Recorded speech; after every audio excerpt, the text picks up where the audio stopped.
се радуваа сите на тие резултати. Сега еве оваа брошура ми помага да се подсетиме на сите ракометарки, ќе ги видат и вака нашите гледачи, ќе ја покажеме: Гордана Нацева, Индира Кастратовиќ, Анжела Платон, Милева Велкова, Десислава Лебедева, Мирјана Чупич, Валентина Радуловиќ, Марина Абрамова, потоа Лариса Киселјева, Наташа Колега, Драгица Ѓурич, Татјана Чернишева, Клара Боева, Даница Павлов, Оксана Маслова, Елена Златановска, Александра Ристевска и Семра Радончич. Овие беа девојките што го сочинуваа тимот во 2000-та година, кога играше во првото финале. Некои од нив беа и во тие години, не некои, претежно од нив во екипата по светското првенство 97-та, а некои дојдоа во тој период меѓу 97-та во различни периоди и 2000-та. И како изгледаше тогаш да се работи вака со овие девојки, и како изгледаат тие договори на почетокот од сезоната, дали зборувавте одиме сега да освариме нешто поголемо и така?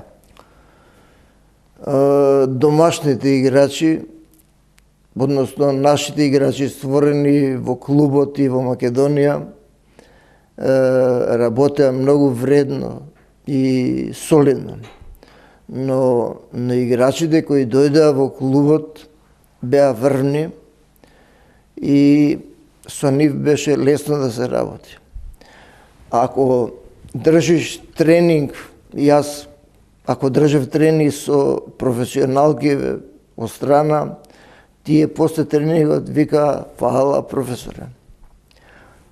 Додека нашите играчи малку тешко им беше. И ќе те опсујат зашто бил тежок тренингот, но издржува и секако дека беа во тој склоп со овие странски врвни играчи, се вклопува и затоа створивме силна, јака екипа и секогаш имаме јака екипа во Купот на шампионите. Имаше кохезија во екипата, а тоа е многу битно.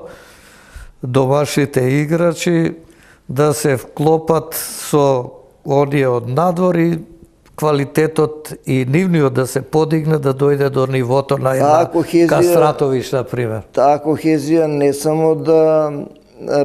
само беше во играчите, беше во управата, лекарскиот тим, воопшто, клуб. Масери, се околу беше една кохезија.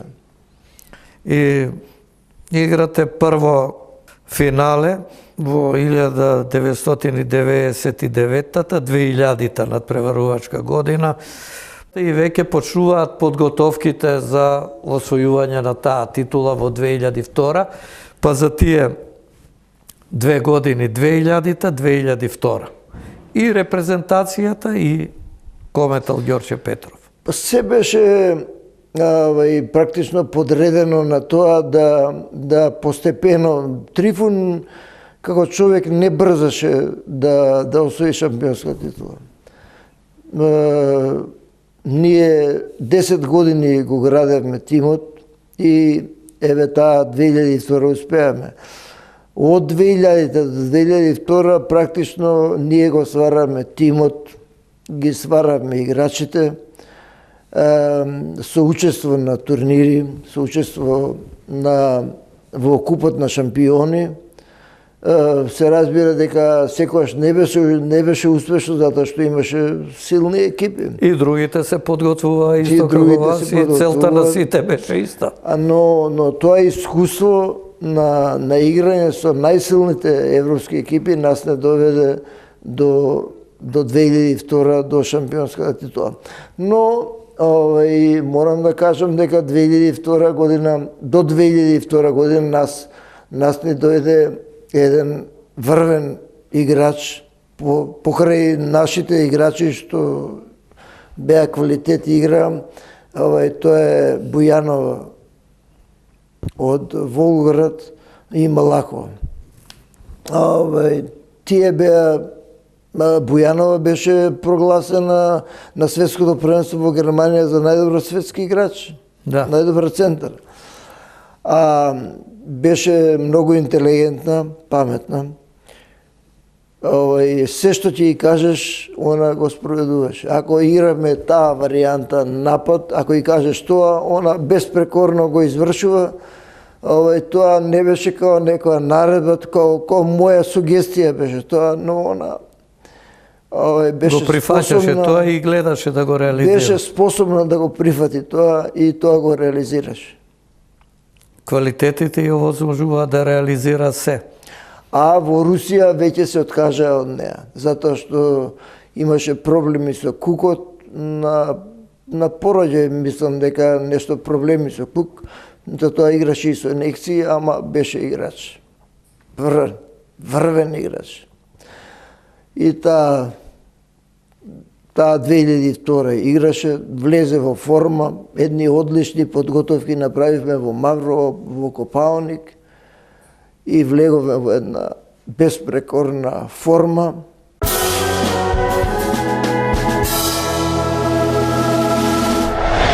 Каков беше патот до освојувањето на титулата? Најинтересни беа овие надпревари со Ларвик. Да изгубиш ти 7 разлика на гости, не се надеваш на победа од 8 разлика дома. Мислам, лудо се да мислиш дека можеш да постигнеш тоа, но постигнавме во Скопје. Ларвик стана некако интересен и за гледачите, постојано се спомнуваш. Ларвик, добре. Норвешкиот ракомет е квалитет врвен во Европа, секогаш. Од кога постои ракометот, се борат за медали. Скандинавскиот ракомет во Данска и во Норвешка е врвен. А таму има и се разбира добри тренери и квалитетни тренери, затоа и има квалитет. Они држат страшни кампови. Например, Партиле куп во Шведска е најпознат во Европа. Таму учествуваат сите можни генерации. Од 7 до 18 години млади. Ке речев до 77. Па има и до 77. И за ветерани прават тие доста надпревари. И самиот тој факт за овој податок во Партиле куп, ако учествуваш, е дека они имаат еден стабилен квалитет и постојан квалитет.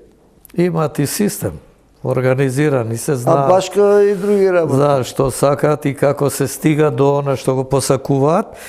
И во тие мечеви го спомена Ларвик, некој друг вака надпревар или со другите екипи. Виборг па Ларвик.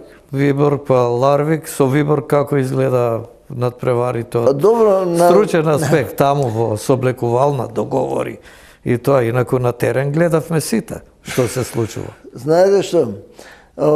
Договорите се пред надпревар обично исти, но анализата на преварот, гледањето на касетите, тоа е друга работа. И прво тренерите, па потоа гледање на касетите со играчите, па анализа на касетите кој каде игра, што игра во напад, што во одбрана.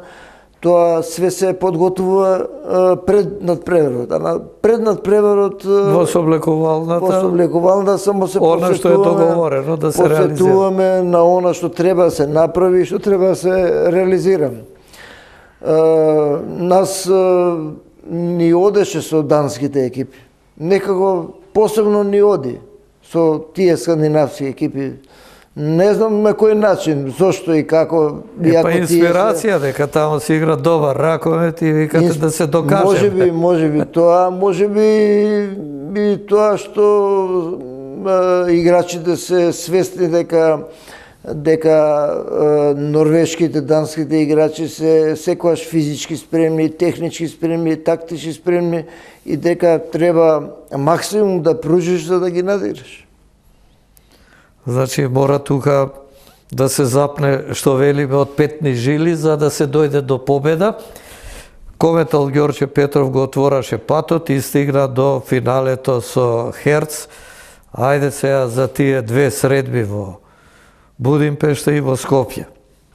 Тоа е нешто посебно што верувам дека и играчите, и стручниот штаб, и гледачите, навивачите, сите ќе ги паметат тие средби во мај во 2002 година. Прво да кажам како се подготувавме, мислам, тоа беше една стандардна подготовка за финалето, а бидејќи го победивме Ларвик со толкава разлика, бевме сигурни во себе дека можеме да станеме и шампиони. И ако играме против еден Ференцварош. Целта беше да изгубиме во Будимпешта со што помала разлика. Или па да играме решено, или да изгубиме со што помал број голови. Изгубиме таму 2 разлика, што мислам даде доверба една дека можеме да оствариме подобар резултат и да направиме подобра разлика во Скопје. Во Скопје игравме со полн елан, со желба. Нивните главни играчи како Фаркаш, ако се сеќавате, една плава, висока, добар играч, искусен играч на Ференцварош, играч на клуб, на репрезентација и Сити. Тоа бе главните играчи и на нив посебно внимание обрнавме. Игратевте стратегија за да се неутрализираат. Стратегија беше Чупич да ја држи Фаркаш. Фаркаш беше висока 190, а Чупич 160. Не, повисока, има нешто повеќе од 160. И? Мислам дека ја држеше извонредно. Заврши голема работа со чувањето, значи не е во ракометот да се аплаудира само на оние кога постигнуваат и што постигнуваат голови, туку се врши многу голема работа и тука во одбраната. Често знаете да кажете тренерите добра одбрана е одличен напад. Значи ако се одбраниш, одиш во напад. И да, во ракометот е многу битна одбраната и ние посебно внимание така на одбрана обрнуваме, затоа што ако не примиш гол, може би ќе даеш. А ако примаш голови, не се знае дали ќе даеш. Така да, со Ференцварош одлучуваше последниот напад. Например, беше досуден нивна топка. Разлика беше 3 за нас, а нивна топка. Ако не дадат гол, тогаш идентичен резултат ќе имаат со нас од Будимпешта. Со оној резултат од Будимпешта. Последниот нивни напад беше со еден фаул на средина на терен и беше тајм-аут. Зедовме, мислам, тајм-аут они зеда, затоа што беше последен напад. Мислам, имаше едно 5-6 секунди до крај. И беше прашање на нашиот тајм-аут кој што како да се постават ракометарките, да. Покрај тоа што Панов одреди добра стратегија, јас кажа дека подобро е да во тој момент играме фластер на Сити, затоа што Фаркаш ќе изведе слободен удар. Зашто она ја зима топката и сака слободен удар да изведе, а беше далеко од гол. А вие пресинг ги покривате другите играчи. И така беше, Чупич ја држе Фаркаш. Сити, а Фаркаш изведе слободен удар, она додаде топка, времето помина и така станаме. И почна Славијата. Шампиони. И после тоа Славија, каде завршивте? На градскиот плоштад. Тоа беа незаборавни моменти, многу народ насобран таму, кометалки и сите вие горе на бината и се славеше тој успех, најголем успех на ракометниот спорт. Беше еуфорија. А посебно на плоштадот. Народ, цел плоштад беше тука народ, не знам николку гледачи, 100.000 или 20 до 100 или да речеме, не знам колку собира. А во салата за време на преварот беше преполно, се сеќавам, тука стоја, немаше А во Кале место игла каде да падне. секогаш беше преполно. Кале собира 2000 гледачи, а стално имаме 4-4,5. Значи на едно место по 20, сите сакаат да го гледаат Кометал. Ракометарките заслужија, беа миленички на спортската јавност и беше освоен трофеот, значи се исплатеше вложениот труд и финансиските вложувања се постигна она најврвното што можеше да се постигне, да станеш европски шампион.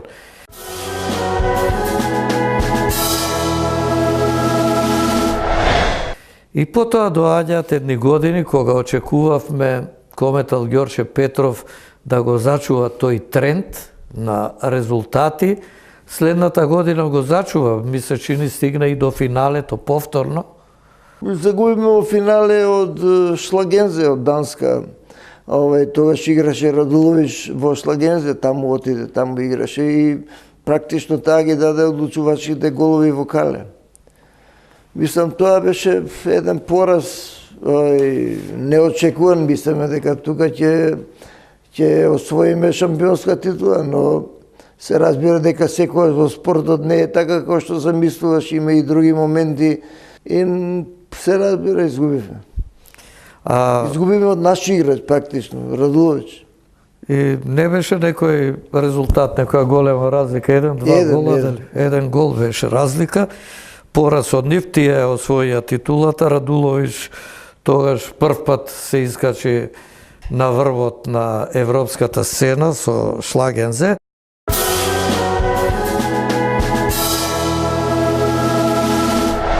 Кометал Ѓорче Петров беше една од најсилните екипи. Да, и респектирана екипа, без оглед на се неколку години. Во тој период. И како клуб, и како репрезентација.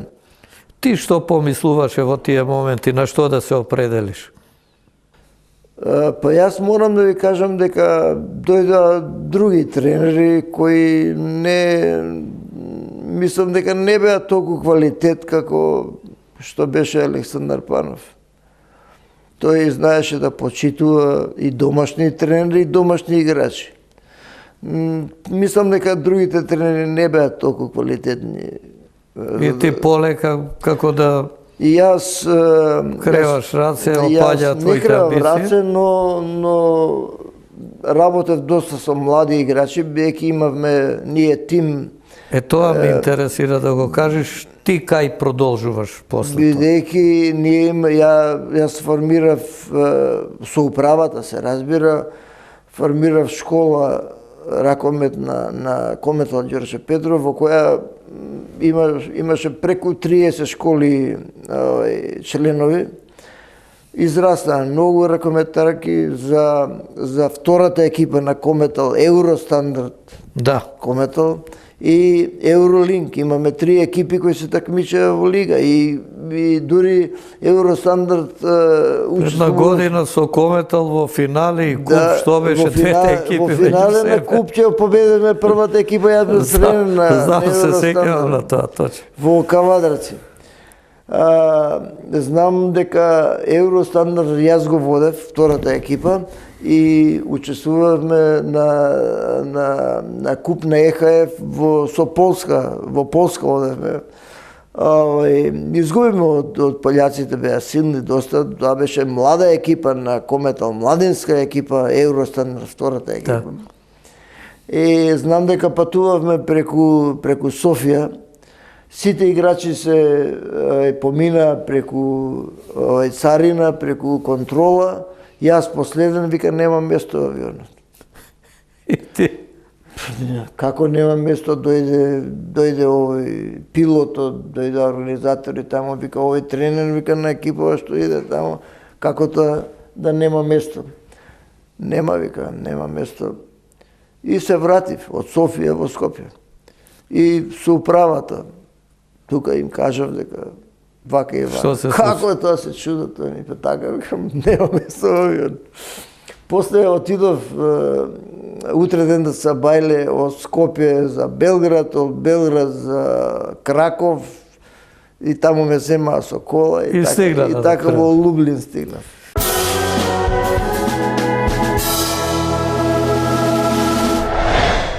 Рече дека од почетокот, еве и ден денеска си во Ѓорче Петров.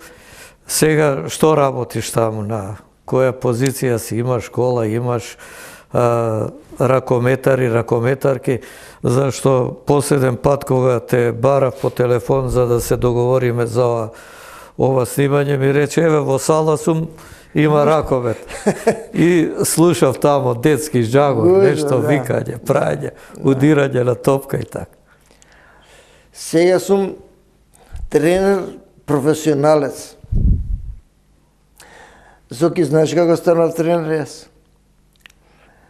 Имаше фудбал на припреми бевме и имаше еден тренер, искусен стар тренер, првиот тренинг го одржа и вика, ја не знам понатаму.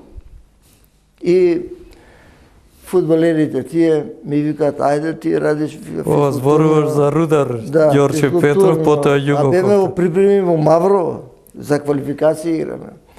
И ајде ти, вика, тренер ќе бидеш, вика, нешто од физкултурно, знаеш, вика, вежби. Јас поштам некои вежби, па и тие вежби ме интересни. И така ги водев сите тренинзи на припремите. Сега ма ти кажам, од тогаш се бавам со тренерска работа. Значи, не сакајќи заплива во тренерските води и до ден денеска работиш со... Сега сум професионален тренер. Откако сум во пензија, сум професионален тренер. Така да, сега сум во Ѓорче Петров, во школа, играат, моите ракометарки играат долани во Суперлига, сега Младинска лига играме, Пионерска лига на Македонија и сум во Академијата Вардар. Одлично, значи остануваш во ракометот, има што да научат од тебе младите, верувам со ист ентузијазам работиш за да го подигнеш нивниот квалитет. Ти си имаш едно посебно место во македонскиот, особено женски ракомет, со сите оние твои ангажмани во европскиот шампион кометал Ѓорче Петров. Верувам дека ќе продолжиш и натаму, зашто навистина би било штета она што е акумулирано како искуство кај тебе да не се искористи, па еве на крајот да ти посакам успех во работата. За нашите гледачи уште еднаш да посетам дека тоа беше Владимир Радич, нашиот познат педагог и ракометен тренер. Често вака со колегите кога зборуваме и кога ќе го споменеме, некој ќе каже тој е најракометниот професор по физичко воспитување. Па не кажам и за училиштето, за школата. Јас се градев и преку школата како професор, викавам професор по физичко. И имам многу медали, успеси Во тоа не се сомневам. Со ученичките се учествува на 3 пати на светско првенство учествуваме на светско првенство во Мишколц, во Унгарија, светско првенство во Солун и светско првенство и во Франција, во Страсбур. Тоа се 3 светски првенства со средно училиште.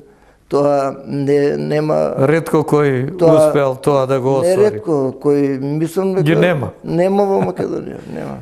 Па еве, точно ти си оној вистинскиот, нашата спортска легенда со врвни резултати во ракометниот спорт.